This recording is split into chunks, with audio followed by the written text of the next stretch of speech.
Baik teman-teman semua. Nah, jadi pada pertemuan kali ini, di pertemuan ke-12, kita akan spesifik nih membahas tentang tinjauan pustaka. Jadi harapan saya bahwa teman-teman semua kemarin kan sudah saya tugaskan untuk membuat latar belakang latar belakang masalah. Jadi kemudian teman-teman semua juga sudah memiliki rumusan masalah research question gitu. Harapannya di pertemuan hari ini sampai dengan minggu depan teman-teman semua nanti bisa merancang tinjauan pustaka, yang mana sebenarnya tinjauan pustaka itu sudah secara tidak langsung teman-teman cicil, dalam artian begini, ketika waktu itu saya tugaskan kawan-kawan semua untuk membuat ini literatur review, jadi mereview jurnal, membaca, kemudian itu sudah menjadi salah satu step atau bagian dari proses perumusan atau merancang dari tinjauan pustaka itu sendiri. Jadi nanti tinggal meneruskan begitulah, meneruskan atau kemudian melengkapi hasil studi literatur review yang teman-teman semua buat, kemudian disesuaikan dengan format yang akan saya sampaikan di akhir pertemuan pada hari ini. Dan di pertemuan berikutnya, di minggu berikutnya, gitu 1 minggu kemudian, teman-teman semua, saya harap atau saya rancang sudah nanti harapannya sudah bisa memiliki metode penelitian begitu. Apabila kawan-kawan semua yang mengambil metode kuantitatif, artinya nanti sudah menentukan nih kira-kira berapa populasinya, kemudian berapa sampelnya, atau kemudian di mana penelitian akan dilakukan begitu. Nah, untuk teman-teman semua yang mengambil metode kualitatif juga nanti sudah merancang nih kira-kira siapa saja calon informannya. Kemudian teknik pengumpulan datanya apakah akan purposive sampling atau kemudian snowball sampling seperti itu. Jadi saya harap ketika nanti waktu atau kemudian memasuki masa ujian akhir semester, pada tanggal ujian akhir semester itu teman-teman semua tinggal mengumpulkan tugasnya saja. Jadi keseluruhan komponen ini akan saya anggap sebagai hasil akhir dari perkuliahan kita gitu pada mata kuliah ini, dan itu akan dianggap sebagai pekerjaan atau tugas di ujian akhir semester. Teman-teman semua, saya mulai dengan apa saja yang akan kita bahas pada hari ini. Oh ya, apabila di pertengahan jalan nanti ada yang ingin disampaikan atau ditanyakan, silakan diinterupsi gitu, bisa raise hand atau kemudian langsung open mic begitu ya teman-teman semua. Jadi pada hari ini kita semua akan membahas pertama tentang apa yang dimaksud dengan tinjauan pustaka, atau kemudian ada orang yang menyebutnya literatur review gitu ya, atau kemudian ada juga sebagian orang yang menyebutnya sebagai ini tinjauan konsep, atau kemudian ada juga yang menyebutnya sebagai kerangka teori begitu. Tapi pada intinya semua pengistilahan atau semua nama-nama tadi itu tujuannya sama teman-teman semua, bahwa kita sebagai peneliti diharapkan untuk sebelum mengawali penelitian untuk menggali informasi lebih jauh tentang rumusan masalah yang akan kita teliti, tentang tema yang akan kita angkat begitu. Jadi jangan sampai kita justru mengulangi atau kemudian menduplikasi gitu penelitian-penelitian terdahulu, atau kemudian kita malah mengangkat isu-isu yang sebenarnya sudah nggak seksi lagi, udah nggak menarik begitulah. Kemudian di pertemuan hari ini kita juga akan membahas tentang strategi mencari sumber pustaka, pada akhirnya kemudian membahas tentang hasil tinjauan pustaka, kemudian melakukan tinjauan pustaka itu seperti apa, menelaah sumber pustaka, dan juga menyusun kerangka teori yang sebenarnya ini juga menjadi bagian dari tinjauan pustaka sendiri, teman-teman semua.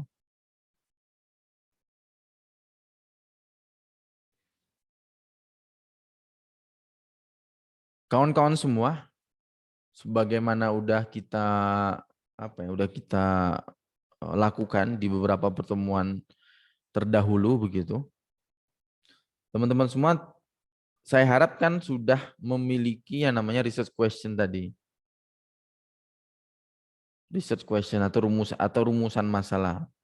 Nah, ada beberapa orang dari kalian gitu yang kemudian me-WhatsApp atau kemudian menghubungi saya via Discord, Pak, apakah boleh latar belakang, kemudian rumusan masalah, kemudian tinjauan pustaka tidak sinkron begitu, tidak berhubungan satu sama lain. Saya tidak melarang begitu teman-teman semua. Artinya boleh-boleh saja. Akan tetapi saya yakin dengan pola pekerja seperti itu, teman-teman semua nanti akan kesulitan ketika di proses pengumpulan tugas akhir ujian akhir semester itu harus membuat proposal baru begitu loh. Makanya saya harapkan mulai dari latar belakang kemarin, kemudian sampai rumusan masalah dan nanti masuk ke perumusan tinjauan pustaka atau teori itu sinkron lah begitu. Jadi nanti ketika di masa tugas akhir atau di periode pengumpulan ujian akhir semester begitu, teman-teman semua tinggal mengkompilasi, menggabungkan file-file ini begitu. Dan itu menjadi satu buah output proposal bentuknya. Langkah selanjutnya setelah merumuskan masalah tadi teman-teman semua, maka kita harus mencari teori ini. Kita harus mencari teori, mencari konsep-konsep, kemudian intinya mencari berbagai macam informasi, bisa itu hasil penelitian, bisa itu metode-metode yang sudah pernah digunakan, bisa itu kita mencari tahu berapa jumlah populasi yang sudah pernah digunakan untuk mungkin isu X atau isu Y begitu. Intinya kita mencari tahu, menggali informasi lebih jauh tentang isu atau tema yang akan kita angkat gitu teman semua, yang baru akan kita angkat. Nah, kegiatan ini dilakukan untuk memberikan kejelasan posisi penelitian akan kita lakukan terhadap penelitian sebelumnya. Jangan sampai penelitian kita ini justru menduplikasi gitu. Entah itu metodenya atau kemudian itu lokusnya, tempatnya begitu ya. Atau kemudian isunya atau kemudian ruang lingkupnya gitu. Jangan sampai kita mengulangi penelitian yang sudah pernah dilakukan oleh orang. Karena akan menjadi sia-sia gitu teman-teman semua, akan menjadi percuma hasil dari penelitian kita begitu. Dan juga bahwa di dalam sebuah naskah ilmiah gitu teman-teman semua. Nah, ciri-ciri dari naskah ilmiah itu sendiri, dia di dalamnya ada tinjauan pustaka atau kemudian landasan teori. Terlepas daripada bahwa pada dasarnya juga di dalam sebuah naskah ilmiah itu harus ada penjelasan tentang bagaimana metode gitu, metode penelitian ini dilakukan atau kemudian metode penulisannya ini dilakukan gitu.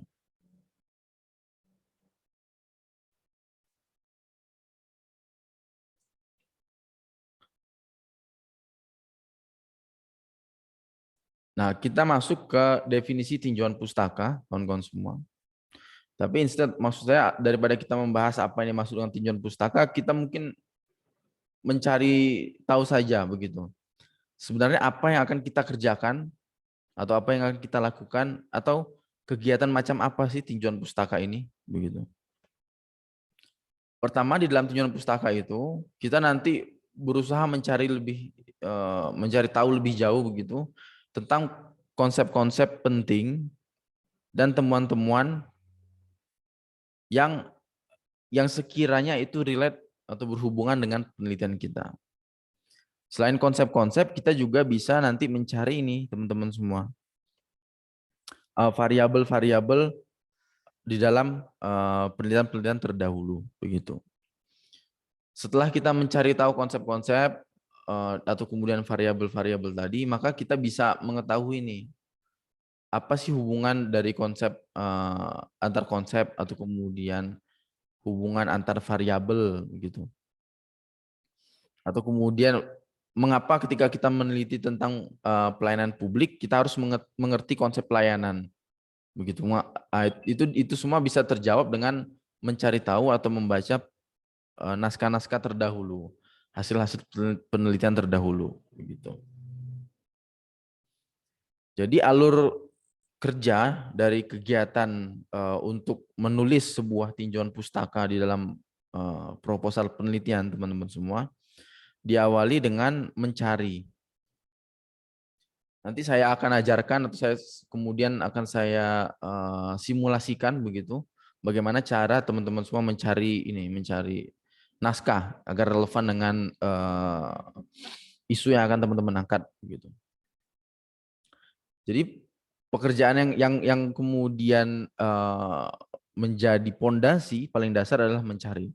Kita cari tahu semua berbagai macam hal, entah itu nanti buku, entah itu buku chapter, entah itu kemudian jurnal atau kemudian proceeding atau kemudian laporan-laporan hasil penelitian, skripsi, tesis, disertasi terdahulu. Nah, itu kita kumpulkan gitu. Nah, setelah kita kumpulkan, maka tugas kita berikutnya adalah membaca, teman-teman semua. Membaca, tapi kita sebenarnya tidak perlu membaca keseluruhan dokumen atau kemudian keseluruhan laporan penelitian. Tapi ada beberapa teknik sederhana yang disebut dengan skimming gitu. Jadi contohnya ketika kita membaca jurnal yang itu relate dengan isu yang akan kita angkat begitu ya, maka kita cukup membaca abstraknya, kemudian membaca kesimpulannya, begitulah sederhananya. Jadi kita tidak perlu membaca full dulu di awal gitu. Jadi kita hanya screening, kita skimming dulu. Kira-kira seberapa relate atau kemudian kalau dipresentasikan gitu seberapa persen persentase kemiripan atau kemudian seberapa relate penelitian yang akan kita lakukan dengan naskah yang sedang kita baca begitu. Nah, kemudian setelah dilakukan proses skimming tadi atau screening ya begitu. Oh, ternyata dari 100 jurnal, buku chapter, tesis, skripsi, disertasi gitu yang cocok atau kemudian yang bisa membantu saya dalam menulis skripsi nantinya hanya 10 naskah nih, hanya 20 naskah. Nah, maka tugas kita berikutnya adalah menelaah. Ketika kita menelaah, maka kita harus membaca full text gitu. Supaya kita tidak kehilangan konteks yang sedang dibicarakan oleh si penulis terdahulu begitu. Nah, pada pertemuan sebelumnya saya sudah pernah meminta teman-teman semua untuk membaca, kalau tidak salah itu sekitar 3 atau 5 ya. 5 jurnal yang kemudian dibuat menjadi literatur review begitu. Nah, itu masih sedikit sebenarnya teman-teman semua. Sebenarnya kalau dalam sebenarnya tidak ada patokan, tapi dalam ukuran proses pengerjaan penelitian ilmiah 5 naskah atau kemudian 10 naskah itu masih terlalu sedikit gitu. Nah, nanti silakan teman-teman semua untuk proses menggarap tinjauan pustaka ini dieksplorasi lebih jauh. Saya harap ya bisa teman-teman semua bisa membaca banyak sumber-sumber pustaka gitu supaya memperkaya informasi. Kemudian harapannya begini, ketika teman-teman semua punya banyak informasi di kepala ini kan, jadi menuangkan apa yang ingin kita sampaikan itu biasanya lebih mudah. Nah, kendala ketika kita ingin menulis sesuatu itu kendalanya bukan karena apa ya, bukan karena malas atau karena bingung, tapi karena isi kepala kita ini kan masih kosong. Jadi kita bingung mau nulis apa gitu. Jadi ya akhirnya proposalnya tidak dikerjakan atau kemudian proposal tidak selesai, laporan penelitiannya tidak selesai, skripsinya tidak selesai gitu. Nah, makanya proses tinjauan pustaka ini di dalam pengerjaan penelitian menjadi ini teman-teman semua, menjadi pondasi yang sangat penting. Karena kedepannya kalau teman-teman semua mengisi bank ilmu pengetahuan yang ada di kepala ini banyak begitu ya, jadi teman-teman semua punya berbagai macam alternatif nih gitu. Ya, kira-kira informasi apa yang akan digunakan, atau kemudian saya kebingungan soal konsep ini, kira-kira saya bisa merujuk ke tulisan siapa ya gitu. Jadi teman-teman semua sudah tahu gitu. Berbeda dengan orang yang tidak membaca gitu, karena dia tidak membaca, jadi informasi di kepala itu sedikit, akhirnya kemampuan untuk menulis itu menjadi terbatas. Itu adalah analogi sederhana teman-teman semua. Kembali ke laptop, ke PowerPoint. Jadi intinya adalah tahapan yang ketiga, teman-teman semua akan menelaah, membaca full text, mencari informasi lebih jauh, tidak hanya membaca sebenarnya, ya mendalami, menganalisis. Ketika apa sih sebenarnya yang ingin disampaikan si penulis naskah ini, begitu. Tujuan melakukan tinjauan pustaka mungkin sudah saya sampaikan di awal beberapa gitu. Jadi pada intinya pertama untuk membatasi masalah dan ruang lingkup penelitian. Kemudian yang kedua menemukan variabel penelitian yang penting dan menentukan hubungan antar variabel penelitian. Atau kemudian mengetahui apa yang pernah dilakukan dalam penelitian terdahulu begitu dan menentukan apa yang perlu diteliti sekarang gitu. Atau kemudian menghindari pendekatan yang steril. Nanti saya jelaskan apa yang dimaksud dengan pendekatan yang steril. Terakhir itu merangkum pengetahuan yang berkaitan dengan topik penelitian yang akan teman-teman semua lakukan. Kita awali dengan poin A yang pertama, yaitu membatasi masalah dan ruang lingkup penelitian. Kita buat sebuah ilustrasi teman-teman semua atau perumpamaan sebagaimana yang sudah saya tulis di layar teman-teman semua di PowerPoint. Anggaplah begitu ya, anggaplah kawan-kawan semua ingin melakukan penelitian mengenai pelayanan publik ini di Yogyakarta. Kebetulan lokusnya udah dapat nih di Yogyakarta gitu. Nah, kan tetapi teman-teman semua masih bingung kira-kira oke saya akan melakukan penelitian tentang pelayanan publik, tapi dalam konteks seperti apa gitu. Ruang lingkup apa yang akan atau ruang pelayanan publik itu kan irisan besar gitu teman-teman semua. Saya buat gambar gitu. Anggaplah ini sebuah pie chart begitu ya. Nah, ini adalah pie chart dari pelayanan publik bahwa kemudian di dalam pelayanan publik itu dia memiliki ruang lingkup sendiri tersendiri begitu. Nah, di sini ketika teman-teman semua membaca tadi, mencari, membaca, kemudian menelaah, proses menentukan ruang lingkup penelitian ini akan menjadi lebih mudah gitu. Akan mempercepat atau kemudian teman-teman semua tidak akan terombang-ambing di lautan informasi tentang begitu banyaknya pengetahuan tentang pelayanan publik, begitu banyaknya konsep-konsep tentang pelayanan publik gitu. Nah, makanya sedari awal teman-teman semua harus jelas nih, kita semua harus jelas. Oh, saya ingin meneliti tentang A. Saya ingin meneliti tentang tingkat kepuasan masyarakat atas pelayanan publik misalnya. Atau kemudian saya ingin spesifik membahas tentang ini efektivitas pelayanan publik di Yogyakarta misalnya begitu. Atau kemudian kita ingin meneliti tentang tata kelola pelayanan publik. Atau kemudian kita ingin meneliti tentang bagaimana perumusan aturan-aturan yang dia berkaitan atau kemudian berhubungan dengan pelayanan-pelayanan publik begitu. Nah, itu semua bisa dilakukan atau kemudian dicari tahu sedari awal. Prosesnya diawali dengan mencari teori atau konsep pelayanan publik dari berbagai ahli, teman-teman semua. Bisa itu ya pendapat ahli begitu ya. Teori itu kan pendapat sebenarnya.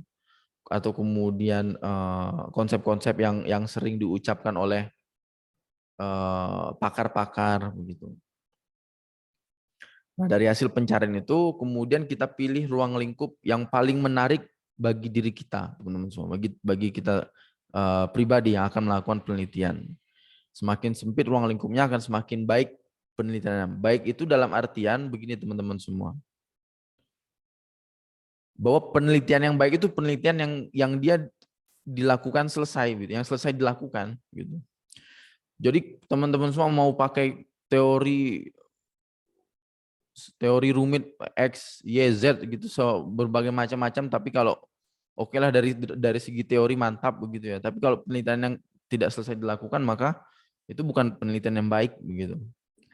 Nah, jadi ya tidak apa-apa dalam artian kita menggunakan teori-teori yang sederhana, konsep-konsep yang sederhana gitu. Dan kemudian kita bisa memastikan bahwa penelitian kita ini bisa terselesaikan dengan tepat waktu gitu. Jangan sampai teman-teman semua dilema gitu, maksud saya terlalu idealis begitu, sehingga kemudian malah kemudian menyulitkan diri sendiri begitu. Selain sudah nanti menyulitkan diri sendiri karena proses pengerjaannya ribet begitu ya, lama, kemudian justru ini juga menyulitkan dosen pembimbing begitu. Karena apa? Karena hidup dan mati, dalam arti bahasa sederhana kan hidup dan mati eh, teman-teman semua, maksudnya lulus atau tidak lulus kan selain di tangan teman-teman semua juga ada di tangan dosen pembimbing begitu. Dan inilah mengapa pentingnya untuk memastikan bahwa apa yang ingin teman-teman teliti atau ingin teman-teman kerjakan begitu juga menjadi ketertarikan lah gitu. Kalau bisa menjadi ketertarikan bagi dosen pembimbing. Jangan sampai kita memaksa, Pak saya nggak mau. Pokoknya saya mau meneliti tentang A gitu. Terserah Bapak mau seperti apa. Wah itu sudah sulit gitu. Butuh musyawarah lebih lanjut antara dosen dan mahasiswa. Ya intinya seperti itu teman-teman semua. Nanti yang akan kawan-kawan hadapi lah di semester-semester penghujung. Kemudian B atau yang kedua itu menentukan variabel penelitian yang penting untuk untuk menentukan hubungan antar variabel penelitian. Ya bisa juga konsep gitu.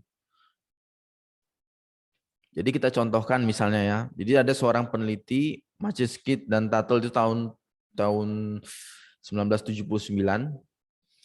Dia menelaah 150 laporan penelitian teman-teman semua. Jadi dia mencari begitu banyak laporan penelitian, dibaca, di skimming, akhirnya dia sepakat nih buat menelaah 150 laporan. Nah dari proses menelaah itu dia kemudian menemukan atau kemudian mendapatkan informasi tentang beberapa prediktor atau beberapa variabel tentang alasan mengapa seorang karyawan resign dari pekerjaannya gitu. Atau ini isunya tentang job turnover begitu ya. Dari 150 laporan yang dia baca, akhirnya dia dapat 5 variabel ini teman-teman semua. Bayangkan cuma dapat 5 begitu. Apalagi teman-teman semua yang kemarin membaca mungkin cuma 3 atau 5 naskah ya, mungkin itu masih sangat kurang lah gitu. Nah, 5 variabel yang dia temukan itu diantaranya, maksud saya 6 ya, ya 6 variabel yang si Maciejski dan Tuttle temukan ini, diantaranya ada job satisfaction atau kepuasan kerja, kemudian ada job performance, kemudian ada biodatanya atau profil pekerja itu sendiri, kemudian ada personal factor, kemudian ada work related factor, kemudian ada test score begitu. Pada contoh yang tadi terdapat 2 variabel yang kalau secara teoritis menurut si Maciejski ini, menurut dia memiliki hubungan yang menarik teman-teman semua, yaitu job satisfaction dengan job performance. Ini ada 2 variabel yang menurut dia punya keterkaitan, punya hubungan antara satu dengan yang lainnya. Akan tetapi setelah dia melakukan tinjauan pustaka terhadap 150 naskah tadi, ternyata hasil penelitiannya yang disampaikan oleh para penulis tadi bahwa ada temuan yang tidak konsisten, atau kemudian hubungan-hubungan yang tidak konsisten antara job satisfaction dengan job performance itu sendiri begitu. Nah, tadi karena ternyata sudah ada 4 variabel nih yang kemudian dihubungkan oleh dia. Masih ada sisa 4, ada 2 variabel yang sudah dihubungkan oleh dia gitu. Ternyata masih ada sisa 4 begitu. Variabel yang belum digunakan atau belum dicari tahu hubungannya seperti apa sih gitu dengan variabel-variabel lain gitu. Nah, selain itu banyak juga temuan yang menunjukkan adanya korelasi antara kedua variabel ini, si job performance dan job satisfaction ini ya begitu ya, dengan variabel-variabel lain. Misalnya reward, imbalan, atau recognition, penghargaan, atau work commitment, komitmen kerja, atau work climate, iklim kerja begitu. Nah, hal ini kemudian membuka peluang untuk penelitian yang lebih lanjut gitu teman-teman semua. Misalnya dengan mencoba menemukan pengaruh variabel-variabel antara tersebut. Variabel antara itu ini si mana nih? Reward, kemudian recognition, kemudian work commitment, kemudian work climate, dan lain-lain yang disebutkan di awal tadi. Ini variabel antara, jadi hubungan variabel antara ini dengan variabel satisfaction dan job performance gitu. Sederhananya seperti ini, apakah ada hubungan positif antara pemberian reward, pemberian imbalan kepada karyawan dengan kemampuan karyawan tersebut bekerja begitu, atau prestasi pekerjaannya begitu. Apakah kemudian dengan diberikan imbalan yang lebih baik maka ada peningkatan kemampuan pekerjaan, karyawan menjadi lebih semangat, karyawan menjadi lebih puas dengan pekerjaannya, dengan posisinya begitu. Nah, itu semua adalah salah satu contoh bagaimana mencari keterkaitan antara variabel satu dengan variabel yang lainnya. Begitu teman-teman semua. Kemudian yang ketiga, kita berusaha untuk mengetahui apa yang pernah dilakukan dalam penelitian sebelumnya dan menentukan apa yang perlu diteliti sekarang. Intinya kita mencari tahu posisi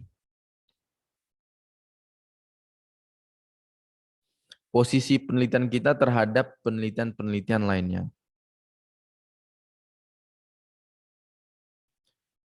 Nah, pengetahuan itu penting bagi teman-teman mahasiswa sehingga dapat melakukan penelitian yang masih orisinil, bukan merupakan pengulangan. Maksud dari pengetahuan ini ya informasi-informasi yang disampaikan di dalam jurnal-jurnal atau buku begitulah ya. Intinya ketika teman-teman semua tadi banyak membaca, kemudian mengetahui banyak hal yang berhubungan dengan isu atau tema penelitiannya, maka harapannya teman-teman semua bisa memproduksi sebuah penelitian yang orisinil, itu yang baru. Baru dalam artian tidak seperti disertasi juga teman-teman semua. Jadi ya masih dalam taraf yang ya kami dosen-dosen pasti memaklumi lah tingkat kebaharuan mahasiswa S1, S2 dan S3 itu pasti berbeda-beda.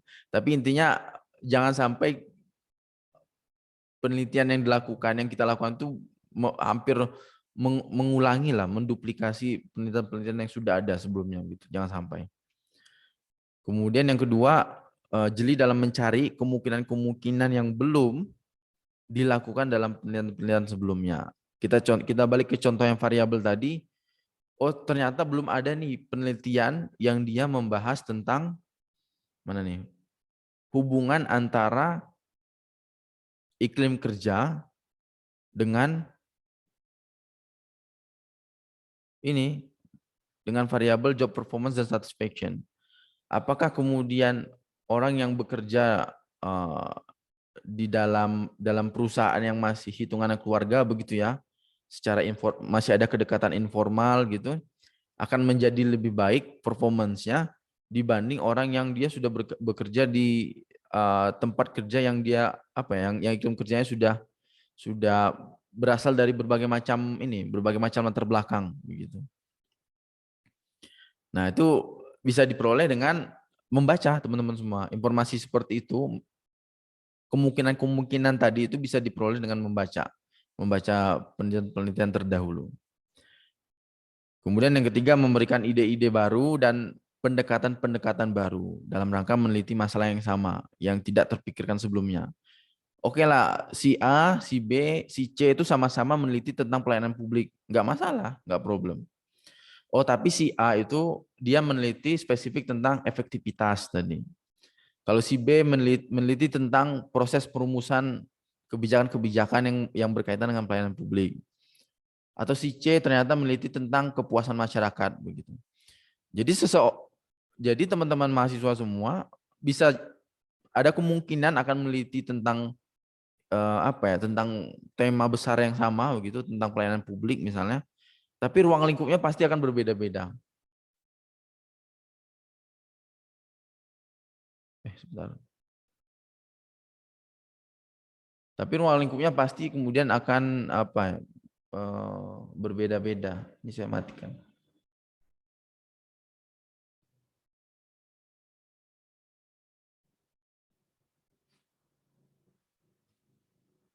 Nah, begitu teman-teman semua. Kemudian yang keempat, pengetahuan mengenai metode, jelas alat ukur, kemudian subjek penelitian dan pendekatan itu juga bisa kita cari tahu di naskah-naskah terdahulu. Tadi misalkan saya contohkan ada 3 orang yang akan meneliti tentang pelayanan publik begitu. Ya udah nanti tinggal cari nih membaca skripsi kakak kelas yang terdahulu begitu. Kira-kira sudah menggunakan metode apa aja begitu. Oh ternyata ada yang sudah menggunakan metode kualitatif, ada yang sudah menggunakan kuantitatif nih. Wah, gitu kan. Kemudian dicari tahu lagi pembedanya. Oh kalau yang kelas yang A gitu, si A dia pakai metode kuantitatif tapi jumlah populasinya cuman 100 orang begitu. Maka penelitian yang akan saya lakukan agar menjadi pembeda, maka saya akan menggunakan populasi yang lebih besar gitu. Atau ketika salah satu penelitian dia menggunakan metode kualitatif begitu. Ternyata dalam proses pengumpulan datanya si penelitian tersebut belum menggunakan metode ini FGD misalnya, focus group discussion. Nah, maka teman-teman semua bisa menambahkan teknik atau pendekatan tersebut sehingga menjadi pembeda dengan penelitian sebelumnya meskipun isunya sama begitu. Yang kelima, tidak sedikit artikel yang membahas rekomendasi keperluan penelitian lebih lanjut. Nah, ini sebenarnya sudah saya singgung kawan-kawan semua di awal pertemuan. Ketika teman-teman semua saya paksa begitu untuk membaca jurnal itu, saya berharap teman-teman semua bisa mendapatkan informasi kira-kira penelitian lanjutan seperti apa sih yang bisa dilakukan gitu. Ya itu beberapa jurnal ada yang dia wajib jadi si peneliti atau si penulis itu wajib menuliskan rekomendasi penelitian lanjutan, tapi beberapa ada yang belum, dan saya yakin teman-teman semua sudah menemukan lah gitu. Ada tipe jurnal yang seperti saya sebutkan di awal, yang dia kemudian melampirkan atau menuliskan subbab tersendiri nih tentang rekomendasi penelitian lanjutan, tapi ada juga yang enggak gitu. Kemudian yang keempat itu menghindari pendekatan yang steril. Nah ini sebagaimana saya janjikan di awal. Jadi pendekatan steril itu begini teman-teman semua. Dari proses mencari, membaca dan menelaah tadi kegiatan tinjauan pustaka itu, maka sering terungkap bahwa beberapa penelitian yang serupa ternyata menggunakan pendekatan yang hampir sama teman-teman semua. Dan semuanya tidak dapat menghasilkan temuan yang berarti. Maksudnya apa? Maksudnya nggak ada kebaharuan sama sekali gitu loh. Ya hanya pengulangan-pengulangan aja gitu. Nah, pendekatan yang steril tersebut sebaiknya tidak digunakan bila kita ingin melakukan penelitian yang sama gitu. Saya kembalikan ke contoh yang tadi, ada orang yang sudah melakukan penelitian isunya pelayanan publik.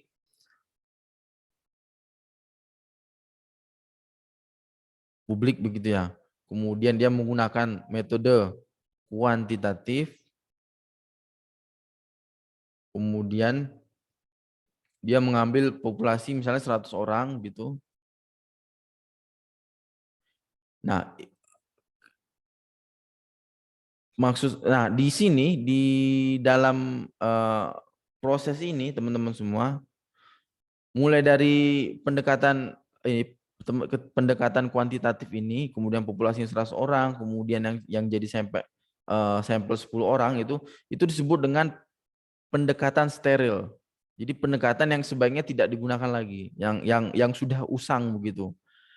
Nah, untuk mendapatkan kebaharuan, maka teman-teman semua bisa membuat semacam alternatif. Oke, masih meneliti pelayanan publik gitu dengan isu yang sama, kemudian metode yang sama, tapi populasinya bisa di apa ya, diperbanyak mungkin menjadi 1.000 orang. Nanti di sini sampelnya bisa bertambah menjadi 100 orang begitu misalnya. Nah, ketika ini sudah teman-teman semua lakukan, nah maka proses ini menjadi proses steril yang baru lagi.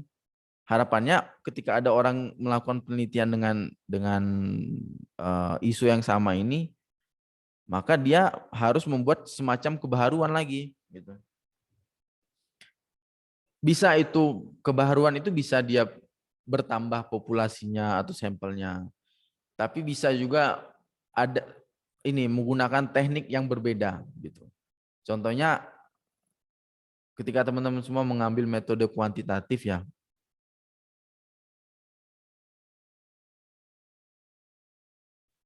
Nah, teman-teman semua kan kemudian akan menggunakan ini angket gitu. Atau kuesioner ada yang menyebut gitu. Di dalam proses pengumpulan data. Nah, jadi kemudian yang bisa menjadi pembeda adalah ternyata salah satu penelitian dia dilakukan secara offline begitu. Jadi si peneliti terjun langsung menemui responden, kemudian bertanya dan menyampaikan pertanyaan-pertanyaan yang ada di dalam kuesioner atau angketnya begitu. Nah, karena itu sudah dilakukan, maka itu disebut sebagai pendekatan yang steril yang sudah usang. Nah, maka kemudian teman-teman semua bisa membuat alternatif baru dengan cara apa? Dengan cara online. Teman-teman semua membuat Google Form atau kemudian membuat Zoho Form gitu ya. Kemudian disebar nih, di blasting ke berbagai orang, berbagai grup gitu. Nah, itu udah menjadi sebuah kebaharuan teman-teman semua. Jadi yang dimaksud kebaharuan dalam konteks penelitian skripsi teman-teman semua nantinya itu nggak usah muluk-muluk, nggak usah yang aneh-aneh banget gitu loh. Nggak usah sampai yang kayak mencari isu baru, mencari tema baru gitu. Teman-teman semua menggunakan metode yang berbeda saja itu sudah menjadi alhamdulillah lah gitu.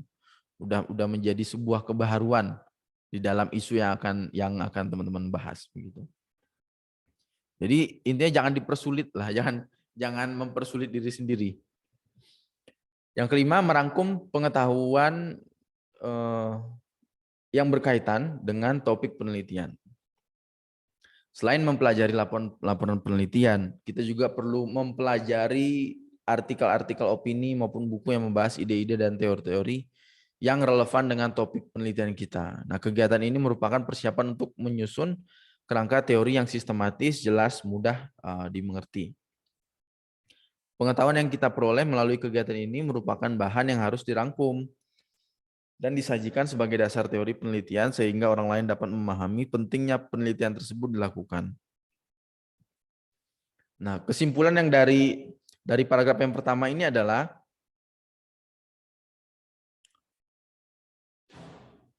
teman-teman semua silakan berdiskusi, intinya gitu, berdiskusi, bertanya dengan orang yang sudah pernah melakukan penelitian yang sama begitu. Misalnya teman-teman semua tahu nih, kakak tingkat si X, Y, Z ini dia pernah nih melakukan penelitian tentang perda itu, tentang peraturan-peraturan di daerah. Nah, maka teman-teman semua bisa bertanya, berdiskusi lebih jauh tentang isu apa sih yang menarik atau dibahas. Nanti teman-teman semua bisa mencari tahu juga lebih lanjut.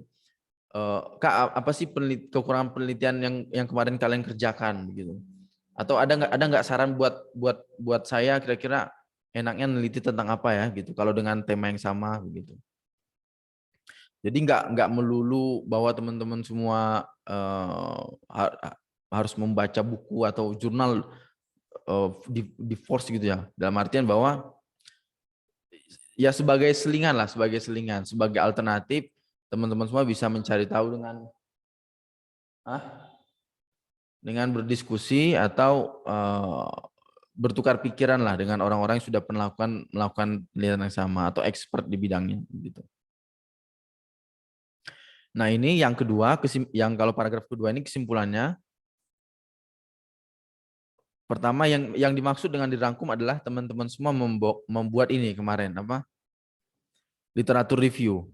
Nah, itu kan adalah salah satu contoh atau format rangkuman dari proses teman-teman semua membaca, mencari tahu, mewawancarai orang-orang expert atau orang yang sudah pernah melakukan penelitian sebelumnya begitu. Nah, kemudian rangkuman tersebut itu bentuknya masih mentahan teman-teman semua, masih raw, data raw gitu. Nah, itu harus kawan-kawan semua olah gitu. Disajikan dalam bentuk apa? Dalam bentuk tinjauan pustaka, sehingga nanti si pembaca, entah itu pembaca proposal atau kemudian pembaca laporan penelitian teman-teman semua, tahu apa sih membedakan riset kalian kali ini dengan orang-orang yang dahulu, orang-orang yang sudah pernah mengerjakan begitu. Nah, itu semua bisa dibaca maksudnya dibaca dalam artian misalnya gini, dalam proses penulisan proposal penelitian gitu ya. Nah, si dosen pembimbing nanti dia nggak perlu bertanya atau membaca full literatur review kalian gitu, yang data raw tadi, tapi cukup dengan mencari tahu atau membaca tinjauan pustakanya. Harapannya kan kita bisa mengetahui nih, oh di mana sih posisi penelitian si mahasiswa ini gitu, apa yang membedakannya gitu, kemudian kenapa urgensinya seperti apa gitu. Kalau contohnya misalkan kalau penelitian tentang COVID pada era saat ini kan sangat urgent, artinya sangat dibutuhkan. Yang keenam, F itu menemukan penjelasan yang dapat membantu dalam menafsirkan data penelitian. Pengetahuan mengenai teman-teman penelitian yang relevan dapat membantu kita dalam menafsirkan data penelitian. Nah, ini yang saya jelaskan di awal, kawan-kawan semua. Bahwa aktivitas atau kegiatan membuat tinjauan pustaka ini itu menjadi pondasi dasar lah di dalam proses penelitian yang sangat sangat panjang ini. Kalau teman-teman semua kemudian tidak mengetahui banyak hal yang berhubungan dengan isu yang akan diangkat begitu, maka ketika proses penulisan laporannya, ini penulisan laporan teman-teman semua, bukan buat proposal lagi ya, tapi menulis laporan, ketika teman-teman semua mendapatkan begitu banyak data nih, itu akan kesulitan untuk menginterpretasikan, menarasikan data gitu, atau menjelaskan kembali. Kita contohkan misalnya, teman-teman semua menggunakan pendekatan metode kuantitatif begitu. Kemudian mewawancarai banyak orang lewat angket gitu ya, lewat kuesioner.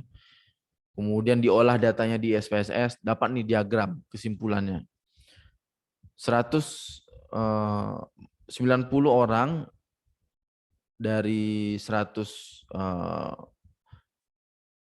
responden yang saya wawancarai mengatakan bahwa merasa puas dengan pelayanan publik yang diberikan oleh pemerintah Yogyakarta. Nah, kalau kita tidak paham konteks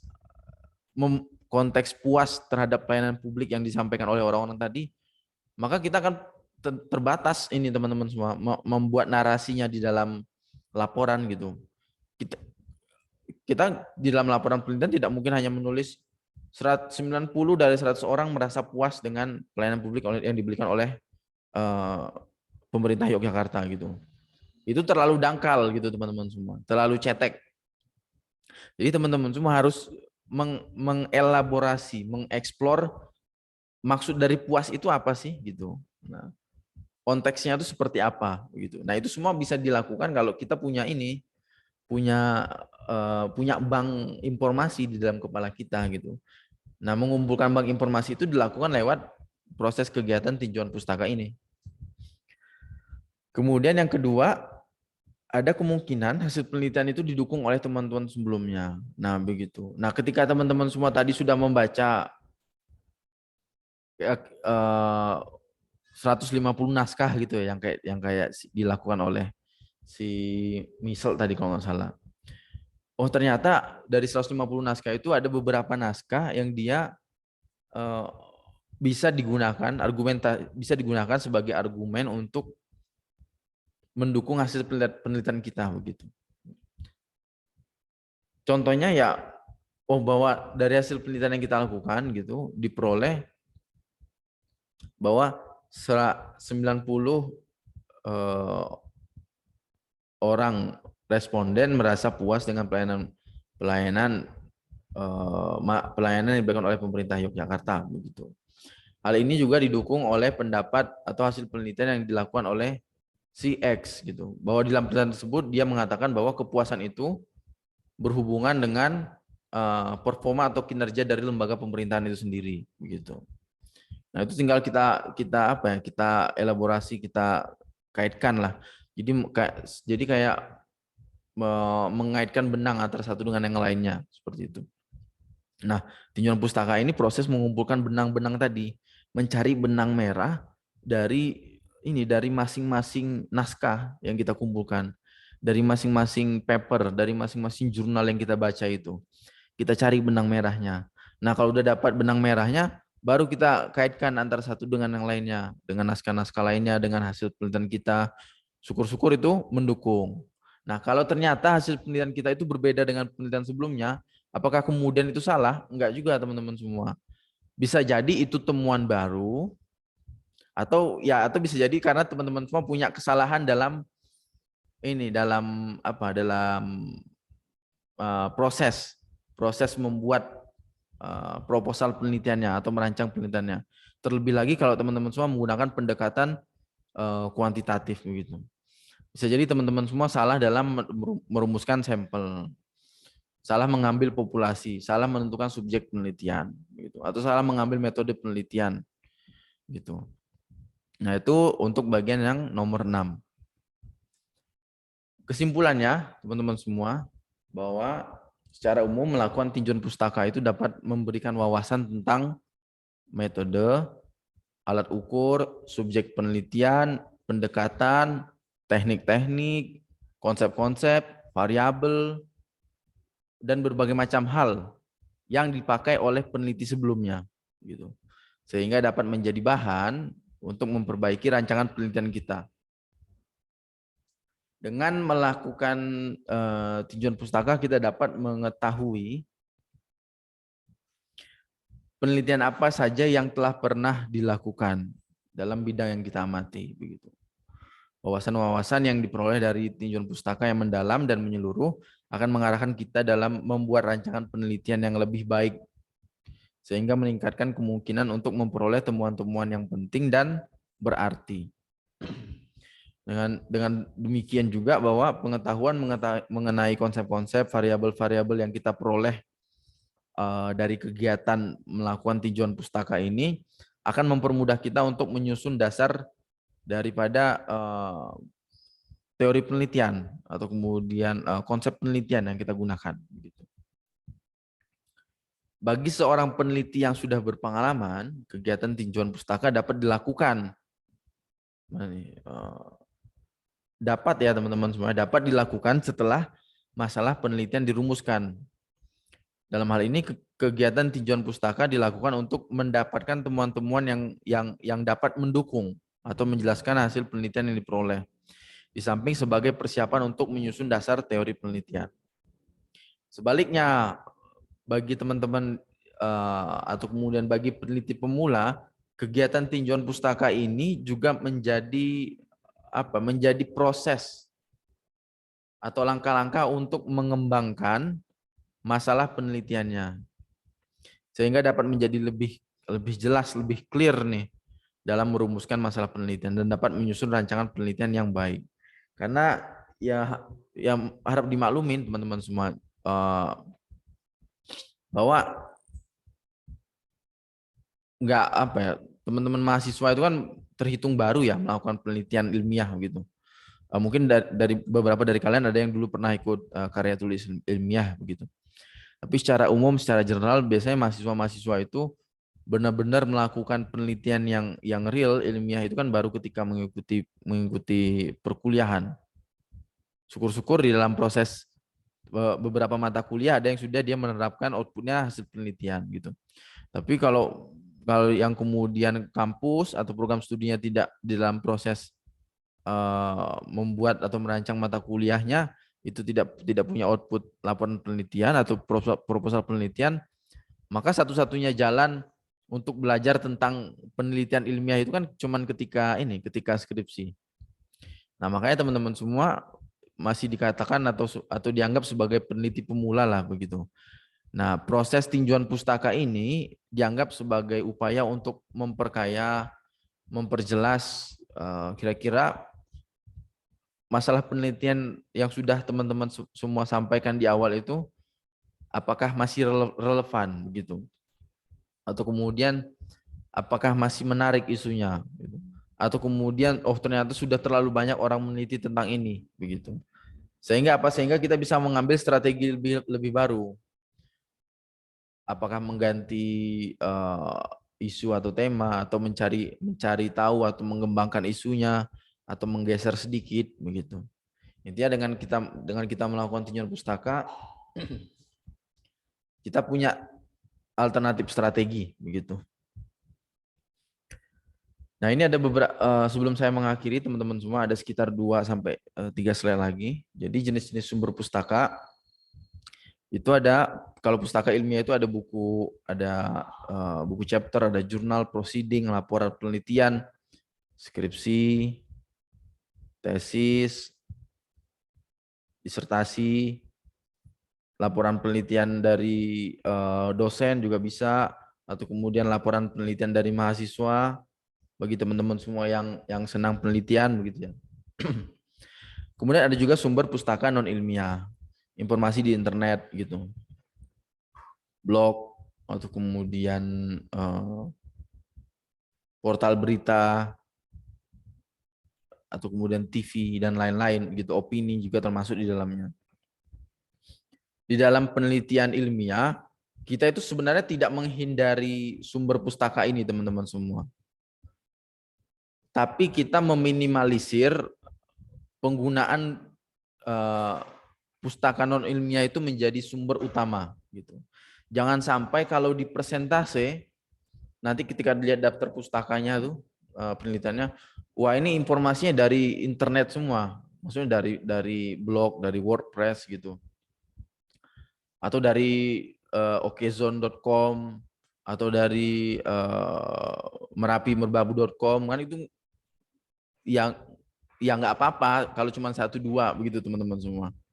Cuman teman-teman semua harus sebisa mungkin kalau dipersentasekan nanti daftar pustakanya ya 80-90% itu daftar pustaka yang digunakan itu daftar pustaka ilmiah lah, buku-buku chapter gitu. Nah, maka kemudian sisanya ya bisa menggunakan nanti dari portal berita misalnya Kompas, atau kemudian Tribun lagi kalau teman-teman semua ya, tribun.com. Ya itu nggak apa-apa lah, 1, 2, 3 begitu. Tapi kalau dari 20 daftar pustaka kemudian 15-nya itu website semua, ya itu maaf teman-teman semua. Kemudian langkah-langkah mencari sumber pustaka, ada beberapa teknik. Pertama, kita mencari nama atau biodata lah begitu, informasi. Kalau ini ketika teman-teman semua sudah punya gambaran siapa yang menjadi expert di bidangnya gitu, atau punya nama tokoh gitu. Misalnya teman-teman semua ingin meneliti tentang etika pelayanan publik begitu. Oh, ada nih orangnya si Prof Agus yang di UGM begitu. Nah, maka teman-teman semua tinggal nyari nih. Tinggal nyari di internet nama dia. Kemudian kan muncul tuh berbagai macam tulisan-tulisan, naskah-naskah dia, opini-opini dia gitu. Nah, itu tinggal disaring. Nah, misalkan itu contoh sederhana kalau teman-teman semua punya figur, punya nama yang kemudian dia menjadi expert di bidang yang akan kita teliti. Tapi kalau teman-teman semua nggak punya gambaran nih, masih buta, benar-benar buta. Oh, kalau meneliti tentang X, tentang Y ini ke siapa gitu, bingung. Nah, bisa mencari lewat judul yang relevan. Atau kita pakai kata kunci keyword gitu. Misalnya di internet pelayanan publik gitu. Kan nanti muncul nih berbagai macam informasi. Nah, kemudian berikutnya setelah kita dapat tulisan-tulisan tadi, kita melakukan yang namanya screening atau skimming gitu. Jadi kita cukup membaca pendahuluan, kalau di jurnal itu membaca abstraknya saja, kemudian lompat langsung ke penutup atau kesimpulan. Kalau abstrak sama kesimpulan yang nggak nyambung sama sekali, udah buang aja naskahnya, nggak usah dibaca lagi gitu. Apalagi kalau di dalam rumusan, biasanya kan di dalam abstrak itu sudah ada pertanyaan penelitian biasanya tersirat begitu. Terus teman-teman semua cek kesimpulan itu, nggak menjawab sama sekali penelitian pertanyaan penelitian yang dia sampaikan di awal, udah nggak usah baca isi naskahnya gitu, cari naskah baru. Terakhir, perhatikan juga kemutahiran pustaka begitu teman-teman semua. Ya kalau bisa itu kan ya 5 sampai 10 tahun, kalau buku 10 tahun terakhir itu masih make sense gitu. Tapi kalau jurnal itu 5 tahun terakhir gitu. Nah, ketika teman-teman semua mencari naskah, nanti juga perhatikan nih si penulis ini mayoritas atau dominannya daftar pustakanya seperti apa gitu. Apakah udah old school, penelitian-penelitian jadul, tulisan-tulisan jadul, atau update nih terbaru. Termasuk juga teman-teman semua bisa cross check di daftar pustakanya ini mayoritas pustaka ilmiah atau pustaka non ilmiah gitu. Oh kok ini isinya oke zone.com semua, ini udah buang aja semua. Oh ini isinya kok tentang apa gitu, blog dari mana atau kemudian situs apa gitu, udah ganti aja gitu. Jadi nggak perlu harus baca sampai full. Oke teman-teman semua, bentar saya matikan ini ya.